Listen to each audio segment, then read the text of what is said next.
Lei Complementar nº 840. Título 1. Capítulo único. Das disposições preliminares. Esta lei complementar institui o regime jurídico dos servidores públicos civis da administração direta, autárquica e fundacional e dos órgãos relativamente autônomos do Distrito Federal. Para os efeitos desta lei complementar, servidor público é a pessoa legalmente investida em cargo público. Cargo público é o conjunto de atribuições e responsabilidades previstas na estrutura organizacional e cometidas a um servidor público. Os cargos públicos são criados por lei com denominação própria e subsídios ou vencimentos pagos pelos cofres públicos para provimento em caráter efetivo ou em comissão. Título 2. Dos cargos públicos e das funções de confiança. Capítulo 1. Do provimento. Seção 1. Das disposições gerais. A investidura em cargo de provimento efetivo depende de prévia aprovação em concurso público. Os cargos em comissão, destinados exclusivamente às atribuições de direção, chefia e assessoramento, são de livre nomeação e exoneração pela autoridade competente. Para os fins desta lei complementar, considera-se cargo em comissão, de direção, aquele cujo desempenho envolva atribuições da administração superior, de chefia, aquele cujo desempenho envolva relação direta e imediata de subordinação, de assessoramento, aquele cujas atribuições sejam para auxiliar os detentores de mandato eletivo, os ocupantes de cargos vitalícios, os ocupantes de cargos de direção ou de chefia. Pelo menos 50% dos cargos em comissão devem ser providos por servidor público de carreira, nos casos e condições previstos em lei. É proibida a designação para função de confiança ou a nomeação para cargo em comissão, incluídos os de natureza especial, de pessoa que tenha praticado ato tipificado como causa de inelegibilidade prevista na legislação eleitoral, observado o mesmo prazo de incompatibilidade dessa legislação. As funções de confiança privativas de servidor efetivo destinam-se exclusivamente às atribuições de direção, chefia e assessoramento. São requisitos básicos para a investidura em cargo público: a nacionalidade brasileira, o gozo dos direitos políticos, a quitação com as obrigações militares e eleitorais, o nível de escolaridade exigido para o exercício do cargo, a idade mínima de 18 anos, a aptidão física e mental. A lei pode estabelecer requisitos específicos para a investidura em cargos públicos. O provimento de cargo público por estrangeiro deve observar o disposto em lei federal. Os requisitos para a investidura em cargo público devem ser comprovados por ocasião da posse. São formas de provimento de cargo público: nomeação, reversão, aproveitamento, reintegração, recondução. É vedado editar atos de nomeação, posse ou exercício com efeito retroativo. O ato de provimento de cargo público compete ao governador no Poder Executivo, presidente da Câmara Legislativa, presidente do Tribunal de Contas. Seção 2. Do concurso público. As normas gerais sobre concurso público são as fixadas em lei específica. O concurso público é de provas ou de provas e títulos, conforme dispuser a lei do respectivo plano de carreira. O edital de concurso público tem de reservar 20% das vagas para serem preenchidas por pessoa com deficiência, desprezada a parte decimal. A vaga não preenchida na forma do caput reverte-se para provimento dos demais candidatos. A deficiência e a compatibilidade para as atribuições do cargo são verificadas antes da posse, garantido o recurso em caso de decisão denegatória com suspensão da contagem do prazo para a posse. Não estão abrangidas pelos benefícios deste artigo a pessoa com deficiência apta para trabalhar normalmente e a inapta para qualquer trabalho.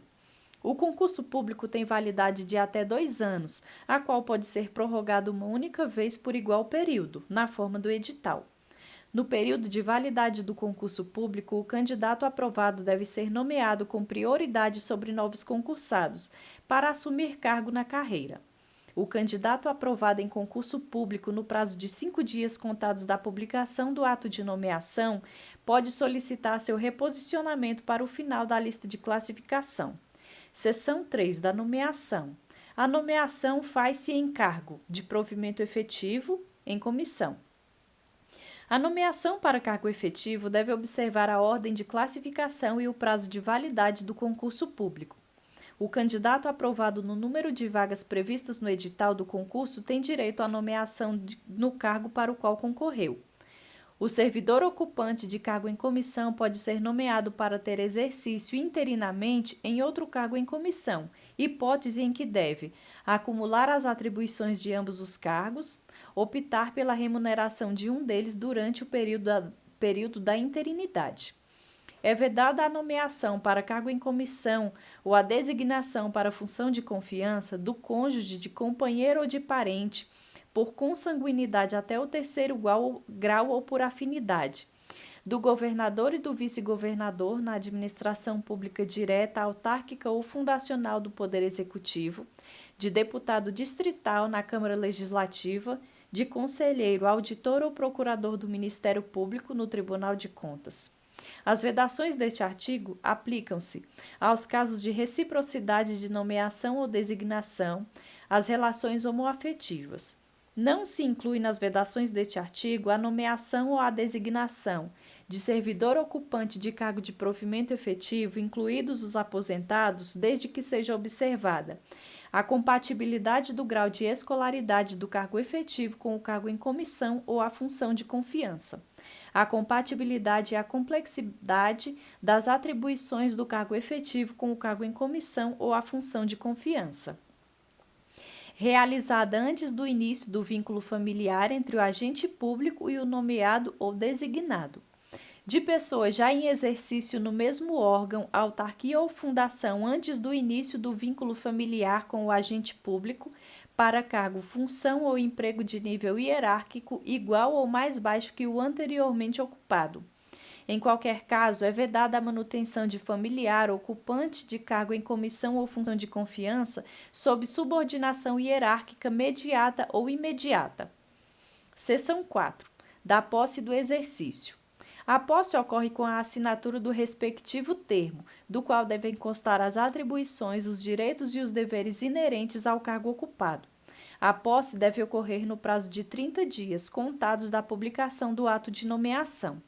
O prazo de que trata o parágrafo 1º pode ser prorrogado para ter início após o término das licenças ou dos afastamentos seguintes: licença médico-odontológica, licença paternidade, licença maternidade, licença para o serviço militar. A posse deve ocorrer mediante procuração com poderes específicos. Só há posse nos casos de provimento por nomeação. Deve ser tornado sem efeito o ato de nomeação se a posse não ocorrer no prazo previsto neste artigo. Por ocasião da posse, é exigido do nomeado apresentar comprovantes de satisfação dos requisitos previstos no artigo 7º e das normas específicas para a investidura no cargo. Declaração de bens e valores que constituem seu patrimônio, sobre a acumulação ou não de cargo ou emprego público, bem como de proventos da aposentadoria de regime próprio de previdência social, sobre a exigência ou não de impedimento para o exercício do cargo público. É nulo o ato de posse realizado sem a apresentação dos documentos a que se refere este artigo. A aptidão física e mental é verificada em inspeção médica oficial. A declaração prevista no inciso 2A deve ser feita em formulário fornecido pelo setor de pessoal da repartição e dele devem constar campo para informar bens, valores, dívidas e ônus reais exigidos na declaração anual do imposto de renda da pessoa física com as seguintes especificações: a descrição do bem com sua localização, especificações gerais, data e valor da aquisição, nome do vendedor e valor das benfeitorias, se houver. As dívidas e o ônus real sobre os bens com suas especificações gerais, valor e prazo para quitação, bem como o nome do credor. A fonte de renda dos últimos 12 meses com a especificação do valor auferido no período. O exercício é o efetivo desempenho das atribuições do cargo público. O servidor não pode entrar em exercício se ocupar cargo inacumulável sem comprovar a exoneração ou a vacância de que trata o artigo 54. Se ocupar cargo acumulável sem comprovar a compatibilidade de horários. Se receber proventos de aposentadoria inacumuláveis com a remuneração ou subsídio do cargo efetivo, sem comprovar a opção por uma das formas de pagamento. É de 5 dias úteis o prazo para o servidor entrar em exercício contado da posse. Compete ao titular da unidade administrativa onde for lotado o servidor dar-lhe exercício. Com o exercício, inicia-se a contagem do tempo efetivo de serviço. O servidor que não entrar em exercício no prazo do parágrafo 2º deve ser exonerado. Ao entrar em exercício, o servidor tem de apresentar ao órgão competente os documentos necessários aos assentamentos individuais. O início, a suspensão e a interrupção e o reinício do exercício são registrados nos assentamentos individuais do servidor. O exercício de função de confiança inicia-se com a publicação do ato de designação, salvo quando o servidor estiver em licença ou afastado por qualquer motivo legal, hipótese em que o exercício se inicia no primeiro dia útil após o término do impedimento, que não pode exceder a 30 dias da publicação.